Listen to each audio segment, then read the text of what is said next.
Hello everyone, আজকে তোমাদের সঙ্গে একটা মোটামুটি বড় ব্লগই শেয়ার করছি। তবে তোমরা দেখলে তোমাদের ভালো লাগবে। বুঝতেই পারছো এটা ঋষিকেশের ব্লগ। আমি তো কয়েকটা শর্ট পোস্ট করেছিলাম, কিন্তু আরও অনেক জায়গা আছে যেগুলো হয়তো আমার শেয়ার করা হয়নি আমার বন্ধু বান্ধবদের সঙ্গে, ওর কাছের মানুষদের সঙ্গে। তো ভাবলাম যখন গ্যালারিতে রয়েছে শেয়ার করি। তোমরা দেখতেই পেলে, এটা আগে দেখেছো। তো আমরা একদম ঋষিকেশ থেকে একটু ভিতরে এক জায়গায় রুম নিয়েছিলাম, কটেজ। আর কটেজের চারিপাশটা একদম সবুজে ভরা, পাহাড়ের কোলে আর অনেকটা নিচে দেখতেই পেলে। তো আমরা সেখানে ছিল একটা নদী, এটা হলো গঙ্গার একটা উপনদী। তো আমাদের কটেজের পাশ থেকে জলের আওয়াজটা খুব কানে আসছিল রাত্রিবেলায়। তখনও আমরা জানি না যে এখানে কোনো নদী আছে, কারণ আমরা রাত্রে পৌঁছেছিলাম আর রাত্রে চারিপাশটা ঘুরঘুরতে অন্ধকার ছিল। সকালে দেখলাম এত সুন্দর একটা নদীও ছিল, আর আমার শাড়িটা ভিজে গেছিলো তাই আমি চেঞ্জ করেছিলাম। তারপর রাস্তায় একটু গরম গরম চা আর সবাই একটু ম্যাগি খেয়েছিল। আর পাহাড়ে গরম গরম চা আর গরম গরম ম্যাগি, উফ, কি বলবো, এটা তো তোমরা ভালো করেই জানো, কারণ আমার লাইফে এটা হয়তো ফার্স্ট কোনো পাহাড়ে এলাম। তো আমার তো ভীষণ স্বপ্ন ছিল আমি ঋষিকেশ যাব, আর সেটা পূরণও হলো। আর অনেকজনেরও ইচ্ছা যে ঋষিকেশ আসবে, তোমরা কিন্তু এসো। খুব ভালো জায়গা, খুব শান্তির জায়গা। তোমাদেরকে দেখাচ্ছি, দেখো কত সুন্দর জায়গা। যারা এসেছো তারা তো সবাই জানো, আর যারা আসোনি তারা আসবে, কারণ আসার চেষ্টা করবে। ইচ্ছা থাকলেই উপায় হয়। আমার ইচ্ছাটা ছিল বলেই ইচ্ছাটা পূরণ হয়েছে। আর দেখো টাইমে কেমন আম ধরেছে, এগুলো সেই 12 মাসি আম। আর দেখো কত কাঁঠাল, ভেবেছিলাম আনবো কিন্তু আনা হয়নি। তো এতটা সুন্দর জায়গা। তারপর আমরা পাহাড়ে উঠে রওনা দিলাম নীলকণ্ঠের উদ্দেশ্যে। বলো। বাট হ্যাঁ, গাড়ি কখনো কখনো স্কিঙ্গও হয়ে যেতে পারে। হ্যাঁ, একদম। এমনিতে এটা কতটা উঁচুতে অবস্থিত দেখো। কোথায় যাচ্ছো? এখন যাচ্ছি আমরা নীলকণ্ঠ মহাদেবের মন্দির। তো ভিউটা দেখো, এমনিতে আমরা পাহাড় থেকে অনেক উঁচুতে উঠে তারপর আবার যাবো হেঁটে, সেখানে ভিউটা দেখো। আমার কিন্তু ঋষিকেশে একদম মন ভরেনি, কারণ আমরা একদিন ছিলাম। আমরা ভেবেছি আবার যাব, আর বর্ষার সময় তোমরা কিন্তু আসবে না, ভীষণ ধস নামছে। আমরা ফেরার পরদিন থেকে তো নানা দুর্ঘটনার কথা শুনছি। বর্ষাকালে হয়তো সবুজটা পাওয়া যায়, শীতকালে সেটা পাওয়া যায় না, কিন্তু ভালোভাবে ঘোরার জন্য বর্ষাকালটা নয়। তবুও দেখো কত মানুষের ভিড়। এই যে পাহাড়ের উপরে এতটা নির্জন জায়গায় মানুষ কি জন্য এত ভিড় করেছে, কারণ এখানে মহাদেবের মন্দির, নীলকণ্ঠ মহাদেব মন্দির। তোমরা এই ভিডিও আগে দেখেছো, আমি আর একটা পোস্ট করব, কিন্তু মন্দিরের ভিতরে মহাদেবের ছবি তোলা বারণ, বা হয়তো তোলা যেত, আমি ছবি ইচ্ছা করে তুলিনি।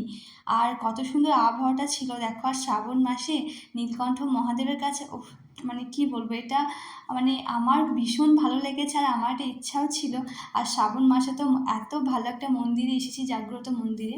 তো তারপর চা, এই আবহাওয়াতে বৃষ্টি, পাহাড়, সঙ্গে হালকা হালকা মিষ্টি ওয়েদার আর চা। বলো ফিল কেমন হচ্ছে এই সুপার, আমরা মেঘের মধ্যে আছি, মেঘের মধ্যে চা খাচ্ছি। এরকম আবহাওয়া, মেঘ ভাসছে আর সঙ্গে চা, হালকা হালকা বৃষ্টিও হচ্ছে। এখন পুরো মেঘ জমে গেছে, আমরা উপরে আছি, আমাদের মধ্যেই মেঘ ভাসছে। আর এই গরম গরম চা, গরম গরম। আর এই যে আরাধ্যা, ও চা খাওয়ার জন্য খুব বায়না করছিল, দেন ওরও খুব ভালো লেগেছে চাটা। আমরা একদম উঁচুতে আছি, মেঘ হাতের মুঠোয়, মেঘ ভাসছে আর সঙ্গে গরম গরম চা। তো তোমরা দেখো এই মন্দিরের এতটা উঁচুতে মানুষ কত দোকান করেছে, কত কর্মস্থান। যারা বলো না যে মন্দির করলে কি হবে, স্কুল কলেজ কর্মসংস্থান করতে হবে, আজ এই পাহাড়ের উঁচুতে কেউ কখনো আসতো? মন্দির রয়েছে বলে মানুষের কর্মস্থান হয়েছে, এখানে মানুষ বসবাস করছে, আর বসবাস করার ফলে হসপিটালও হয়েছে বা হবে।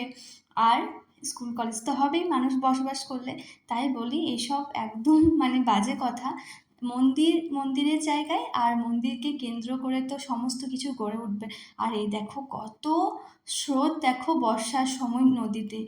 এটা হলো একটা উপনদী যেটা গঙ্গায় গিয়ে মিশেছে।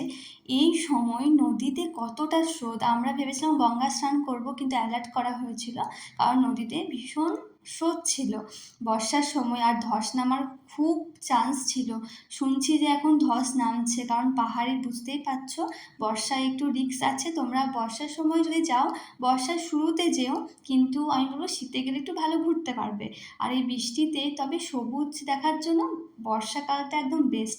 আমাদের তো ভীষণ ভালো লেগেছে, কিন্তু একবারে আমাদের মন ভরেনি। আমার মতো অশিক্ষিতকে ঋষিকেশ কে ঢুকতে দিল? আমি কি না ঋষিকেশ প্রোটেস্টের জন্য কিচ্ছু জানি না। হ্যাঁ, আমরা তো কিছুই জানি না, মাকুরা সব জানে। একটা রাস্তা বাড়ানোর জন্য হাইওয়ে কিছু গাছ কাটার নির্দেশ দিয়েছিল বা একটা সিদ্ধান্ত নিয়েছিল সরকার, কিন্তু ওখানকার মানুষজন ও পরিবেশবিদরা আন্দোলন করে, বিরোধিতা করে, তখন সরকার সেটা বন্ধ করে দেয়, কোনো গাছ কাটা হয়নি। যাই হোক, এই নিয়ে বেশি কিছু বলছি না, সেটা একদম ঠিক, গাছ কাটা উচিত নয়।